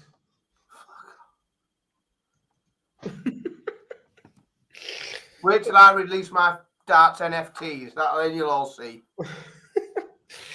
Dan's going into Operation Create Shit later, isn't you? Yeah, honestly, I just think, honestly, everyone else is having their fill, aren't they? Like, everyone else is having their fill. I'm going to come down to seniors next week. I'm going to get everyone, I'm going to get NFTs made of everyone, sell them on fucking God knows where for crypto. I can get down with the kids. Don't worry. I'll listen to Kendrick Lamar all the way home. The worst halftime show ever, by the way. Went to bed just before it. I didn't watch it. I went to bed. I went to bed before it. First half whistle ended, and I like as soon as they started talking about the halftime show, I thought, yeah, that's me. Like, I'll go to bed, see the end tomorrow. I watched the first half out of interest. Didn't really get me. Didn't really get me going. Yeah, it was No, Johnny, honestly, no, he paid about £1 million for a card. I saw the video of it. It was something silly. But yeah, it was, look, darts and collectibles, like you say, is going one way. I'm all for it. Like, I say this to you with someone, like, my house is full of, like, Gob's been around it, like, it's full of stuff that's like sports and music and other memorabilia and collectibles. Like, it just, like, there's cricket bats and dartboards and all, like, there's stuff all over. But every bit of it has got, like, there's like a story behind it. And when somebody says, oh, what's that? I can say, oh, well, this was from this. This was from either this experience or this place that we went, or this person gave it to us and we did this and this. Like, everything's got a story. So then I think, well, that is proper memorabilia. That's what it is. The idea that you've just bought something very bog standard that someone else has put in a fancy box and told you it's special, and you subscribe to that notion is I mean, honestly, it's mental. But I am going to release all sorts of limited edition special shit soon. You just wait. You just wait. Limited edition special shit. There'll be my range of wine glasses. These will be limited edition. Only be I don't know how many yet. I haven't decided. Oh, that's super. Anyway, back. They'll come in a box though. Richie will make some boxes. Now it's got to be a nice wooden box. Yeah, Richie will make some nice boxes and we'll sell them for a fortune. I know. I fully appreciate, Dan, you didn't see a lot of it today. God, did you see the results from the Pro Tour today? What was your initial take? Connect open. What was your initial take on the new tour card holders and how they went first day on tour? Mixed bag, wasn't it? Yeah. Especially early on as well, because a lot of players sounded or looked like they were playing pretty well. Jim Long led Luke Littler in the early stages. Missed Darts for 4-1, which was huge. Yeah. There was another one that I got told about later on. Like, Kordek has been absolutely bashed, and he was top of the EU Q score. Justin Hood will be a bit disappointed. Bo Greaves led Owen Bates at one point. She was then beaten, although she doesn't have a tour card, so that's a bit different, isn't it? But yeah, it was a bit of a strange one. Good start for Seb, I'm seeing, to beat Seb played well today. Nice little win as a top-up for Carl Sneed to start with. He led Dave Chisnell 5-0 at one point. Yeah. Carl looked like he had a great. I think it's a mixed bag. Not all of them can go and win every game, can they? We've had this discussion, so yeah, solid. The one quarter-final run is, I mean, that's a proper run. You know, that's where you want to start. And if you're going to get beat in a quarter-final, you know, lose to the world number one, that's about as good a showing as you can put in it? In your first. Pilgrim was class today. And it was like we said, that I think once he's on tour, he's going to be a danger. And that was evident today, that I think Pilgrim's going to do well. But we have to talk about Joe Cullen, that him and Rob Cross had awful Pro Tours last year. And they get to the final. But Joe showed some absolute stones. Right, the semi-final against Luke Humphries was one of the most brutal best games I've ever seen. Cullen was cruising. I think he was 6'3" up, or 6'2" up. 4 legs of sheer brilliance from Humphries, and then a 12 dart from Cullen to break in the decider. He's beaten Vinstra with a 98. He's beaten Van Veen. He's beaten Littler. He's had a proper out, hasn't he? And he's 102, beaten Scott Williams. But interestingly, I don't know if you saw, Gob, the change of equipment, he went to a moulded flight and stem. I didn't see that. Let me send you the picture now. Has he really? Well, I'll put it both in the group now so you can see it. let's have a look.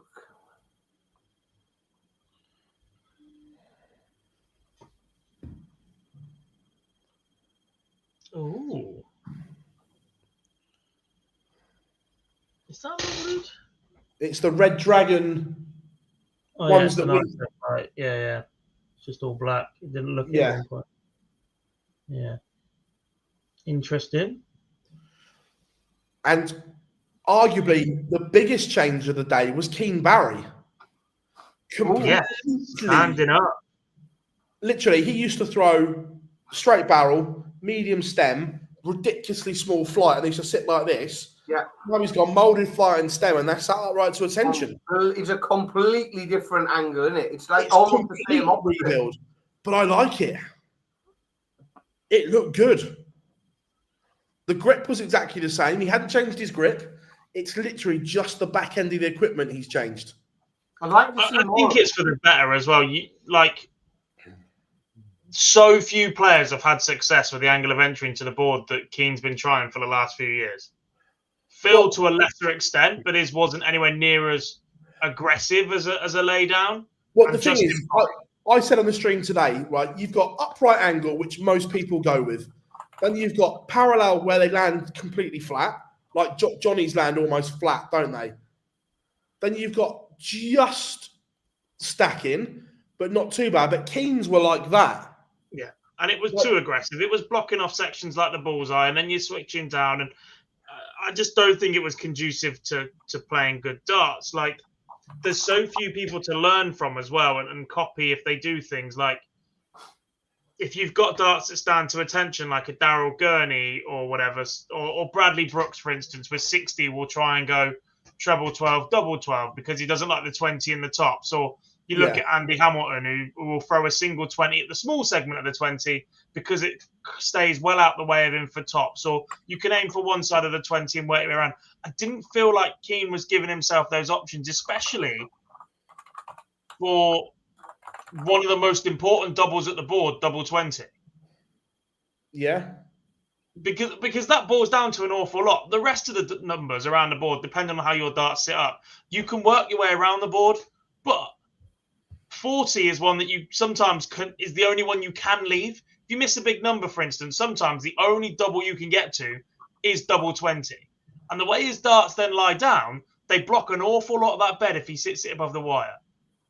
Yeah. And percentage-wise, that's no good for your game. So, yeah, look, hopefully he gives it a real go with this setup, manages to get it to work, and is at least the same level of player, if not above, with this change. Because I do think there are advantages to having a dart that goes into the board like that rather than like that. No, I agree. I thought he played really well today. And when I saw it on the stream, I was like, oh.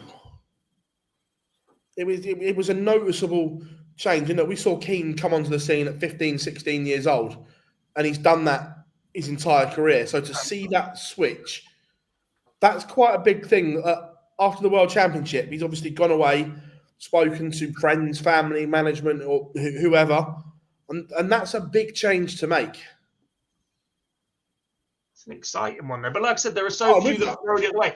Rob Owen's probably the only other one on tour that throws in that same way. But even then, like, I do think there are a lot of players who could take a look at this. And to some extent, I actually find that if you throw with a moulded setup, they do bring the angle down a little bit. But I think some of them are going in too flat as well, like the likes of Johnny, etc., that just make it that much more difficult to work with a dart already in the treble. The deflections on a flat dart are so much more aggressive than they are on a dart that's sticking up for me. Because if your dart's sticking up, the deflection you get is to this is so awkward. If your dart's sticking up like that, the deflection you get is to hit it and go in. If your dart's flat, it can go in any direction. I was going to say, it's a lottery because you can also impact any part of that dart. And a few years ago when Johnny's deflection went to the treble 18. Yeah. Was the thing. But no, look, it was first Pro Tour back. It was exciting. We saw, or I know it's only day one, but Michele Toretto had come back, posted some big numbers in spells. So, I looked at that was one of the, I think it was the first thing because I every now and again I had a busy day today. We do like open Dart Connect for literally for a quick look, and I think that was the first thing that properly drew my attention was Michele Toretto averaging 105 to beat Ryan Searle, and I was literally I was traveling I think between meters like look at that. Yeah, yes, it's back. Pro Tour's back. That's what I want to see. One thing to talk about, and look, he's going for a real tough time, and he is such a nice guy, is Jules Van Dongen. That we all know that he has got technical issues at the moment that he's trying to work through, trying to get it right. But when you're trying to do that on tour, it's got to be a lonely place, isn't it? It depends, I think. It probably depends how mentally strong you are able to be, because there is also a case to be made that, like, if you are struggling technically, but you have good friends on the tour, you have good people around you, and people that you can work with, then you know it might be brilliant to be surrounded by the best players in the world. Where else would you want to be? Because the alternative is to hide on your own, isn't it? And hide away, and hopefully, yes, that gives you some opportunity to go and develop things, and without the, you know, the pressure. But let's be honest, there isn't a huge amount of pressure on him because nobody expects him to do anything at the minute, is there? No, look, Jules is an absolute cracking guy, and it's painful to watch someone go through. It's a bit like Duzzer a few years ago, that we all know what a guy Glenn is, but watching him put himself through that was a tough watch. You know what I mean? It was incredibly challenging, and it feels the same for Jules at the moment. Watching him, I think the only difference, and I agree with you. I think the only difference there is that Glenn's, because of where Glenn was at the game when it happened, Glenn's was so much more public and so much more on TV. So much more of it happened in front of the cameras. And that's why I don't think it's a real bad thing for Jules to be on tour at the minute, because I think he hasn't got like Glenn did, where he's having to play the Premier League every week, or he's, you know, he's not. This isn't happening to him on camera. But what he is he's surrounded by the best dart players in the world. And if you are wanting to make changes or improve or do whatever, you are struggling with your darts game, then I can't imagine a better environment, really. But I don't know. Evening, Chili. Hope you are good, mate. Yeah, look, it's going to be interesting to see how that one turns out across the year, because for Jules, obviously, he'll be in the World Cup and New York and so on like that. So look, I just hope he can find something, because God, you remember when we did Q School the first time around, the numbers he was posting were huge. Yeah, really, really solid. So yeah, look, fully behind Jules Van Dongen. Right, what of ADC? I didn't see a lot of it, but again, the social media coverage looked very good this weekend for the ADC and the WADC.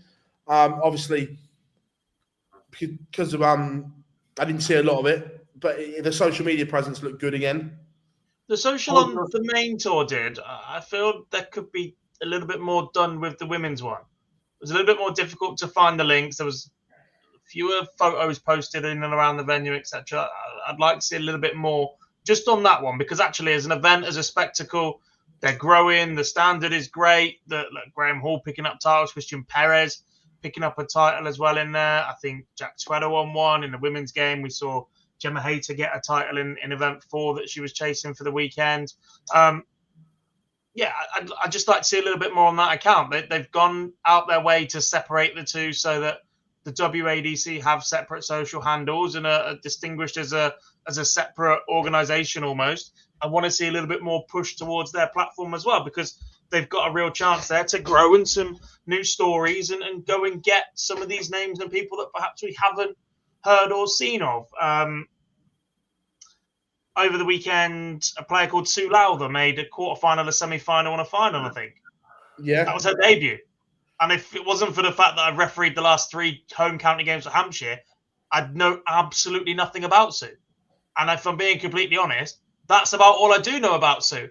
But given the fact she's just gone quarterfinal, semi-final, final in her opening weekend on that tour, I'd like to know a bit more about her. And the ADC have this opportunity to build these platforms and players, given that they've got a tour finals at the end of the year and will need some things to throw back to these players as well and build up throughout the season. And so that people attend and watch these finals on a Saturday afternoon at the Super Series before the main event, etc. I'd just like to see a little bit more because the rest of it has been top quality. Yeah, no, I'm not disagreeing.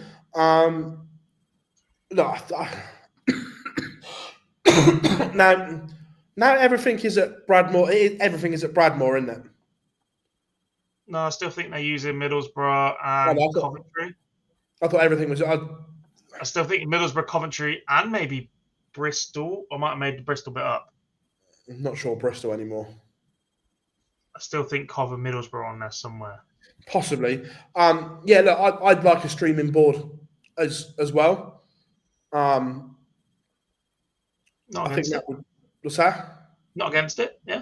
Yeah, I There's think a cost to it, and they've got to build that in, like prize funds and whatever sponsorships. If they can get someone to prop that in, Bradmore already do a fantastic job, and the extension they're building at the minute is solid as well. So, yeah, that will be the best venue in the country for that. It already is in that conversation right now, and once they put even more space and time and effort into it, there won't be any argument left.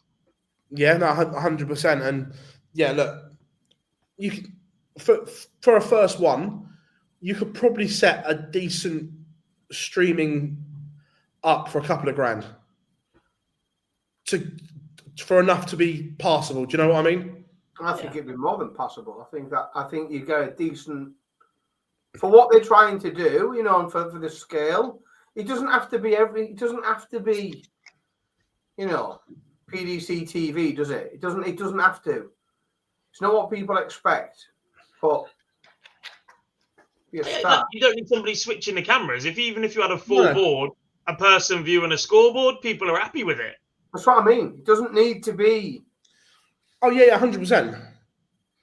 But it is then someone's job to sit there and monitor it and look after a chat room and get it all set up and purchase the equipment. So look, there's costs involved in it, but yeah, I would like to see it. And then you need internet and bandwidth and whatever. Yeah, that's why I said, are they all there? Because the internet and the bandwidth then becomes an issue if it's being moved around all the place. That it might be okay at Bradmore, but if it goes to Middlesbrough, is the internet capable there?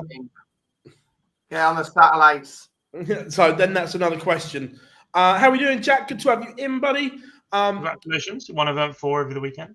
Yeah. The ADC, the JDC Power League. Now, I only saw bits of it, but some of the averages, oh my God. It's terrifying, isn't it? It's properly mad. The numbers are like 12, 13, 14, 15, 16 and whatever. It's like, what is going on? It blows my mind. Blows my mind. The standard is incredible. It's ridiculous. And the selection of players is ridiculous. The likes of Branley and Nankovic and Archie Self, the reigning boys world champion, only gets a draw on opening night. Turgle, I can never pronounce his surname, and it's one I will learn. From Mongolia, is an incredible talent. Plays on 19s, has a 9 data to his name. Seen him play in Reading last year. Makes the commitment to come over and play. Is averaging 90 something and gets beat 5-2 on opening night or whatever it was. Like, it's just ridiculous. 100%. It's just bonkers, isn't it? The game is in a very, very good place. Let's be fair. Should we open up question time? I've got one more little topic of conversation. Yeah, that's cool. We'll open up question time while we do this so we get some questions in. Well, we'll look at this a little bit more next week, I guess, because we'll be previewing the World Seniors. But Bet Goodwin have released their odds for the tournament. Oh, my word. Some of these are a little crazy, but there is already movement in the markets. I can't see them, fortunately. So when they were released, Mervyn King, Steve Beaton, and Van der Voort all started at 4-1. Whitlock 9-2, Gates 6-1, Henderson 7, Thornton 8, Howson 10, Duff 33, and Hogan 33 as well, were the players that they selected for their video. Since then, Merv and Vincent are now 9-2, so they've gone out a little bit. Beaton is now 5-1, so he's also gone out. Gates is 11-2, so a little bit of movement in for him. Henderson 13-2 has come in as well. Howson is now 8-1, down from 10s. Thornton is still 8.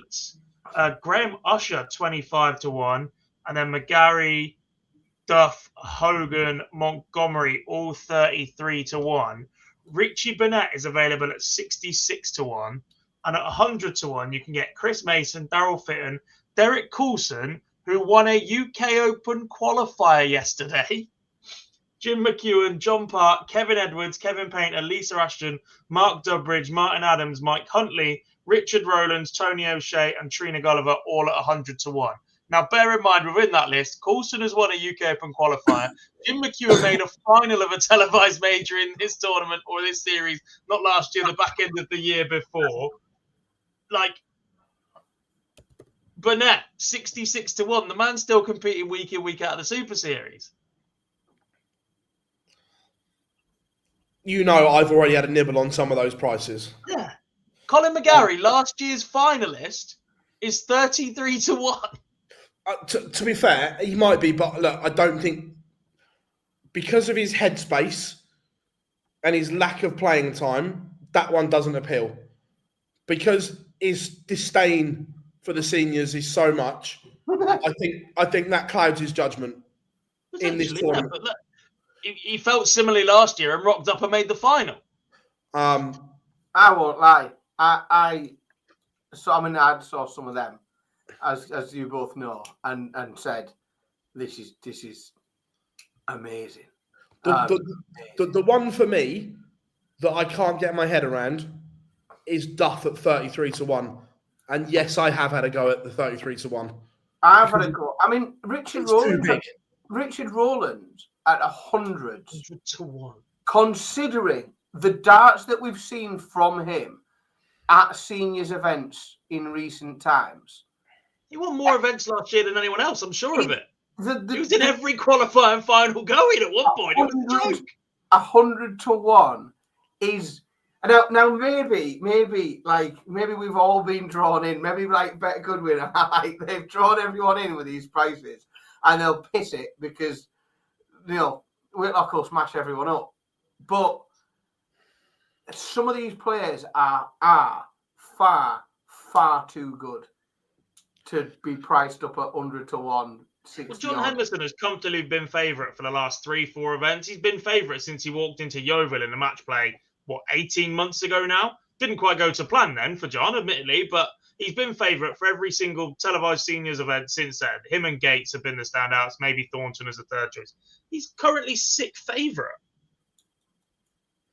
And I get that we've got some new players, some former tour card holders in there, like big names.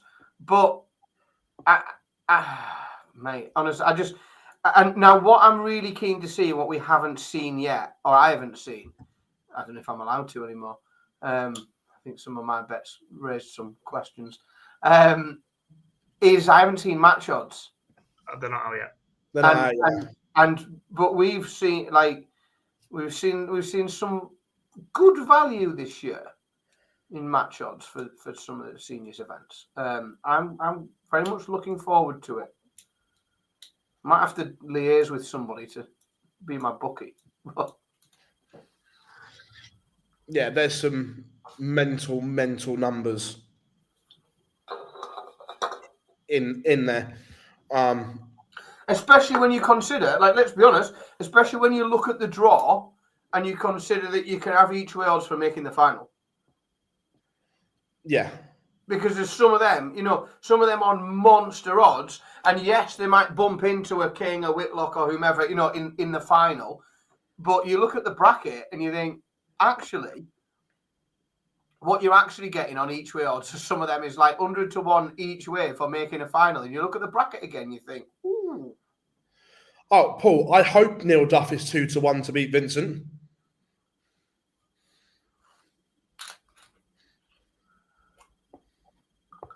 Do we have any insight as to how Vincent's playing? You've got your ear close to the ground on that score, haven't you, Philip? If I'm being honest, I don't think he's played a lot. I don't think there's a lot. Look a couple of weeks ago, but he didn't play. Yeah, I don't think there's a lot to judge him on. Is the issue where Neil is playing? That's the thing. Neil Duff is as active as any non-tour card player that I'm aware of. Correct. Well, I for one, I'm looking forward to it very much. Yeah. Right. Question time then. Get your questions in, everyone. Have we had any yet? No. I think everyone got talking about betting odds for the seniors as soon as we asked some questions, and everyone went into betting odds. Sorry. But I just thought it was interesting that there's already been movement since they announced them. I can't wait. I'm interested to see 3 days ago. 3 days ago, and already they've some of the players have made. I'm interested to see how the well-established odds compilers price it. Well, yeah, but you also have to bear in mind sometimes there's some shit housery as well, because you have to bear in mind how your competitors are pricing it as well, don't you? Like you have to think, well, you have to price it in the way that you can make it profitable or protect yourself, but you also have to compete. Malachi, if I can get a ticket, I will be there. I don't qualify for one through the point system. If anybody's got a ticket going, please get in touch. Let me ask a question. I might be able to get you one. I could do with 2, ideally. Why? There's no way you bought one in the hope you were going to win the second leg, surely, Phil? No. Just checking. Now, I could do with 2. I'd like to take my dad if I could. My mate's got a box at Wembley, but I don't know if it's already sold or if he's got rid of it all. Have a little look into that for me, if you would, Philip. I'll ask. Sorry, where's it? Have I missed this? Has Luke got a new watch? You put it on the post. Oh, what about his timekeeping? Right. It was a He's pun. not got a sponsor deal. Yeah, I was being creative about timekeeping. You know what would be really irksome? If Heta went through all of that last week, finally got paid out by Paddy Power, went and bought his Rolex for the day after them, someone to just gift one to Luke and say, do the favour, wear that for us. Yeah, no, it was on his timekeeping. Very good. The seniors are on TNT and BBC Digital. Yes.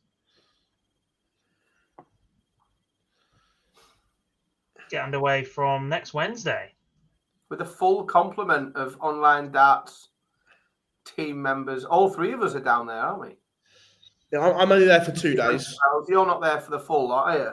No, I'm there Friday and Saturday.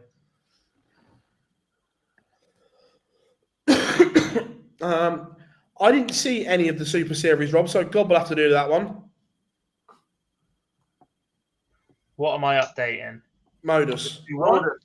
I ref the final, so I should better say all about it. Sam Spivey, the winner in week number 3.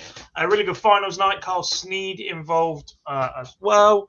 Not much more to say, to be honest. Fez.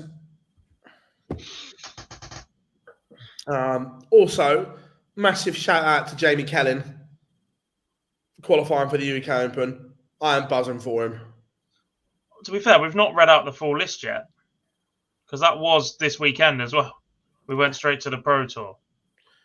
I need to find it now, don't I?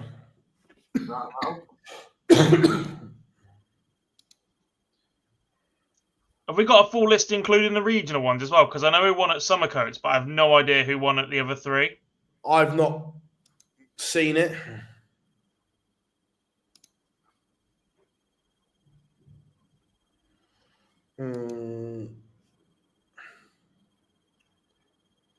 Right, so the only list on the PDC website is as follows. These are your amateur qualifiers. Sean Fox, Graham Asher, Tom Sykes, Graham Hall, Derek Coulson, Tommy Morris, Tommy Leishman, Paul Rowley, Scott Baker, Danny Van Tripe, Jamie Kelling, and Christopher Wickenden. So no, it doesn't include the regionals then, because Summer Coats winner was Mark Dewsbury of Nottingham. I don't know who won the other three. Yeah, that's on the PDC website.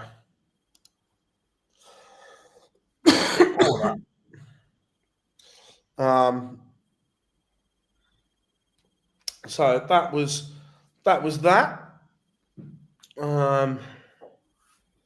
Wayne says, Dan, what's the wine of preference tonight? Nothing special tonight. It's Spanish, but it's a blend. It's more of a table wine, I would say. It's open because I needed to do some cooking with it tomorrow. So there's a glass or two coming out of it tonight, and it'll be it'll probably finish its way through to a pan tomorrow. All right. Is it a screw cap? Sorry? Is it a screw top? Yeah, I can say table wine, mate. Table wine. It's good. It's just a nice bottle. It's Hovo. the Don. Don. I've gone with that. Bit of a old, because you would think it would be Italian with a theme like that, but it is in fact Spanish. It's all right. It's not bad. Not bad. And I started, if anyone's interested, I started the day with 3 Wingman, which is my current preference for session IPAs. That's the current preference in the house. Daniel, they lost it because the venues weren't fit for purpose. Pretty much. Not fit for much. Some of those venues. Not fit for fuck Rat all. infestations, but that's about it. Some of them weren't fit for fuck all. Everyone, thank you very much. Been a top show this evening. Remember, we will be back tomorrow for the Pro Tour stream live at 12:55. So make sure you join us for that. This will be available for an audio only in the morning as well. We've put all the long form interviews. They're available as audio only now as well. So if you didn't listen on YouTube, you can now check them out on all good providers. But I've been Phil Bars, Jack Garwood, Dan Simpson. We have been Online Darts, and we'll see you all very, very soon. Bye.